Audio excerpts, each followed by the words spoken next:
Hi hello అండి, welcome back to our channel. నేను ఈరోజు వంకాయ కర్రీ చేశాను.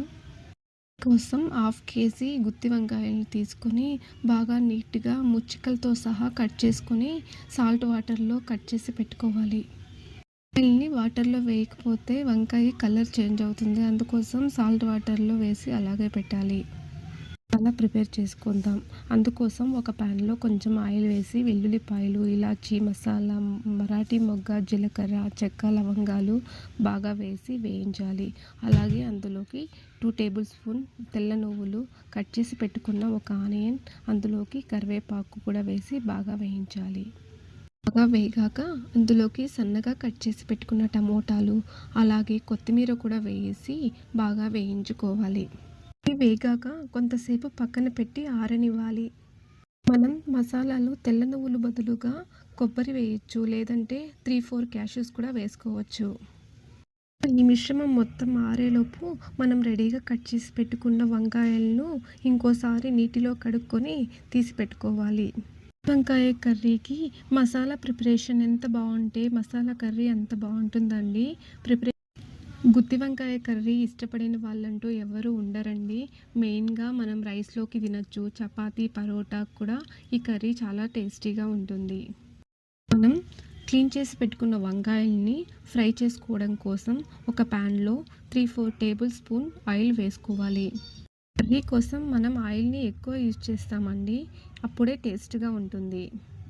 కాక మనం ఆల్రెడీ వాటర్లో వేసి పెట్టుకున్న వంకాయల్ని వాటర్ లేకుండా బాగా దులుపుకోవాలి. ఆయిల్లో వేసినప్పుడు చిటపటలాడుతుంది. ఇప్పుడు మంటని హై ఫ్లేమ్లో పెట్టి బాగా దోరగా వేయించుకోవాలి. 3-4 మినిట్స్ వేగిస్తే చాలండి. ఇప్పుడు మనం ఆరబెట్టుకున్న ఫ్రైని మొత్తం మిక్సీలో పట్టి స్మూత్గా గ్రైండ్ చేసుకోవాలి. ఇప్పుడు గ్రైండ్ చేసి పెట్టుకున్న మసాలాలని ఒక గిన్నెలోకి తీసుకొని మనకు కావాల్సినంత ఉప్పు వేసి అందులోకి 1 టేబుల్ స్పూన్ చిల్లీ పౌడర్ కూడా వేసుకొని బాగా కలుపుకోవాలి. ఇప్పుడు మనం ఆల్రెడీ ఆయిల్లో డీప్ ఫ్రై చేసి పెట్టుకున్న వంకాయలను తీసుకొని ఈ పేస్ట్ని ప్రతి వంకాయకి అప్లై చేసుకోవాలి. మనం వంకాయని 4 భాగాలుగా కట్ చేసుకున్నాం. ఈ ప్రతి వంకాయలోన ప్రతి భాగంలోకి పేస్ట్ని అప్లై చేసుకోవాలి. ఈ మసాలా పేస్ట్ వంకాయలకి ఎంత బాగా అప్లై చేస్తే వంకాయ రుచి కూడా అంత టేస్ట్గా ఉంటుంది. నేను ఈ గుత్తొంకాయ కర్రీకి ముచ్చికలతో ఉన్న వంకాయల్ని తీసుకున్నాను. ఇప్పుడు అండి వంకాయల్లోకి మసాలాలను అప్లై చేసి ఒక పక్కన పెట్టుకోవాలి.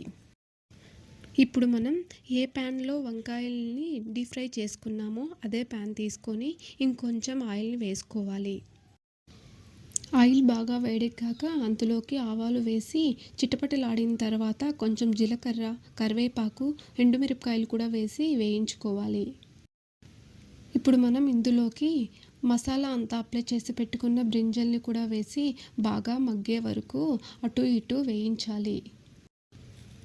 మంటని లో ఫ్లేమ్లో పెట్టుకొని వంకాయల్ని అటు ఇటు తిప్పుతూ బాగా వేయించాలి. వంకాయ కలర్ చేంజ్ అయిన తర్వాత ఇప్పుడు ఇందులోకి మనం మిక్స్ చేసి పెట్టుకున్న మసాలా అంతా పోసి బాగా కలపాలి. ఈ మసాలా ఎక్కువ థిక్నెస్గా ఉంటే ఇంకొంచెం వాటర్ పోసుకొని బాగా కలుపుతూ ఉండాలి, లేదంటే కింద మాత్రం మాడిపోతుంది. ఈ మసాలాని బాగా వేగనివ్వాలి. నూనె అంతా పైకి తేలేంత వరకు చక్కగా బాగా వేయించుకోవాలి. ఈ మసాలా పేస్ట్ ఎంత వేగితే కర్రీ కూడా అంత టేస్ట్గా వస్తుంది. అలాగే గ్రేవీ కూడా చాలా బాగుంటుంది. మసాలా పేస్ట్ వేగిన దాన్ని బట్టే కలర్ అయినా టెక్స్చర్ అయినా బాగొస్తుంది. ఇప్పుడు కావాలంటే ఇంకొంచెం వాటర్ పోసి బాగా కలిపెట్టి 10 నిమిషాలు ఉడకనివ్వాలి.